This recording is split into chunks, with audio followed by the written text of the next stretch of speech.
Deployant, which is a renowned watch media, and Norqain itself. So without further ado, I'll pass on to the founder of Deployant, Mr. Peter himself. Hi, everybody. Thank you for coming. I hope everybody can hear me. Thank you for coming. We're very happy to have everybody here, and I think it's good that we have a good mix of attendees as well, ranging from bankers, university people, law firm people as well, and for the university people, both alumni and some. I think there's some students as well. I'm not sure, but I think there's some students. I'm here with to introduce all of you to the brand. I think some of you may already know the brand. I think Mr. Singh knows the brand very well.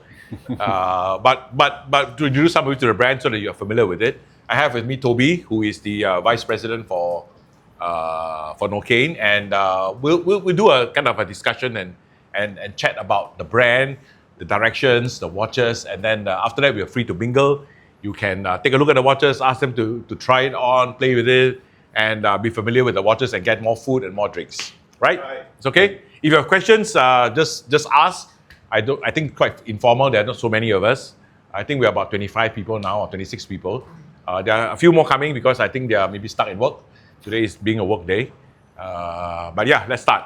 So we'll start with, I'll just start with a little bit introduction of Deployant. I think some of you may know, but some of you may not. But we are a website dealing with watches. We do mainly reviews and news of watches. And the big difference between us and most of the other web magazines or magazines is that we don't sell anything. We don't sell any watches. We don't sell any accessories. We're not involved in the watch trade at all. We are just enthusiasts, watch enthusiasts, and all of us, all my writers and me, we are all collectors. We start off as collectors. We don't start off from a journalistic base. We start off as collectors, and we start from there. And we just basically sharing our passion. And sharing his passion here as well, Toby, I think Norqain also came about as an act of passion because the brand had not been existing for that long, right? When did you start? Exactly, yeah. So first of all, hello also from me. Welcome. Very happy to see that you all turned up, and thank you, Peter, for organizing and putting it all together. Yeah, so when you mentioned just there that you're not selling, you're enthusiasts. Yes. It's a bit our story. Yeah. My brother founded Norqain 2018, so it's still very fresh. And we're the third generation in the watch industry. So we really grew up with watches when we were kids. So our grandfather was a watchmaker. Our dad produced luxury watches for 45 years. And when we were growing up at 14, you wanted to make some money for the holidays. We'd go in the factory and help out in the factory. And that's where we really got that passion. I always say I scratched more watches than I helped because I have shaky hands. But really that passion and the enthusiasm for a Swiss mechanical watch, we've had it. It's in our blood. Right, and the focus of the collection is based on very young concepts as well, right? We see the ambassadors are Stan, who is a big tennis star, and you also have got Dean, right? Dean Schneider, who is kind of an animal, a big animal guy, with his playing with his live lions and exactly and conservation in Africa, right? Yeah. Can you tell us a bit more about that? So yeah, maybe in general, when you want to have your own watch brand, there's two possibilities. You either buy an existing watch brand and you bring it back to life, but then you also talk about that history and their stories. And for us, it was always clear we want to create a new brand so we can create a new history, create our own story, and be 100% authentic. And everything we do, everything the brand represents is what we represent. So we love sports. That's why we have a lot of sports. We have Stan as a Swiss tennis legend. Super proud to have him on board since this year. And Dean Schneider, I'm a huge animal friend myself. And I'm very proud since we have that partnership with Dean Schneider in 2021. We do not have any more animal products in our collection. Right. So it's all values which are very important to us, which we use in our partnerships. And with Dean, there's also an interesting story with Mark Wahlberg. Can you tell us a story? Yeah, with Stan, yeah. So with Stan, sorry. yeah. We did. With Stan, So maybe some of you saw that this year Mark Wahlberg was spotted wearing the Wild One turquoise on the Late Show. And we didn't know about it. So my brother and I, we woke up in the morning and our phones were exploding. And And then we found out, so Stan was wearing this watch at the US Open, and then Mark Wahlberg, who is a friend of Stan Wawrinka's, saw him wearing that watch, said, what is this? I want to get one.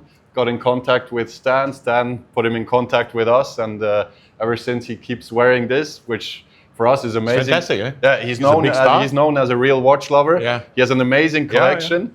I think, and it's probably the first collection where his fans say, "Oh, I could afford this as well," because all the other pieces, the other pieces he wears are very, very exclusive and limited. So for us, it's been fantastic. But Monk is not an ambassador. You don't pay him to do anything, right? No. I mean, now I would call him a dear friend of the brand, even though there's no real contact. But I saw on his birthday he was wearing the Wild One Gold.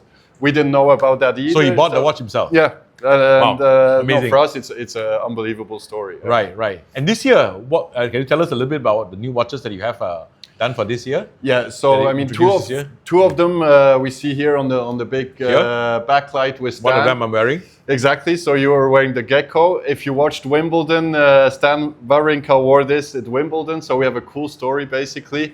We have the coral over here on the wrist, on Robin, which he wore at the French Open. So he always wears the color suiting the court. Right. So if he's wearing U.S. Open, Australian Open, he'll be wearing this.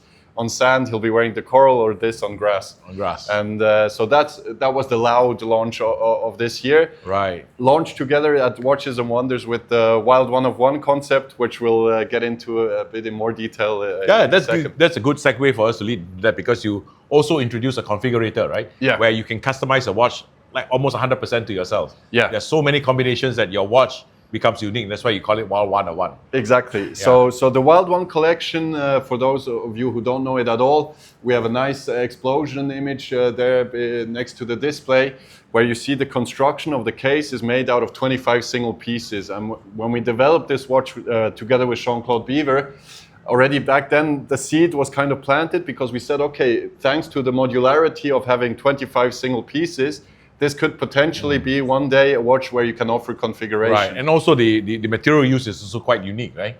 Exactly. So the Wild One, in general, we have our own material. It's Nortec, which we also developed for 2 years. Super light, very durable, scratch resistant, and the watch itself is 5000 G shock resistant, which is why Stan can wear it to play tennis. And so we said, okay, we want to offer this in gold, but you can configure it, and you have over 3.5 million possible configurations. We'll show that in a while. Yeah. I think Eugene will do a quick demo, and then one of you can choose a configuration for yourself.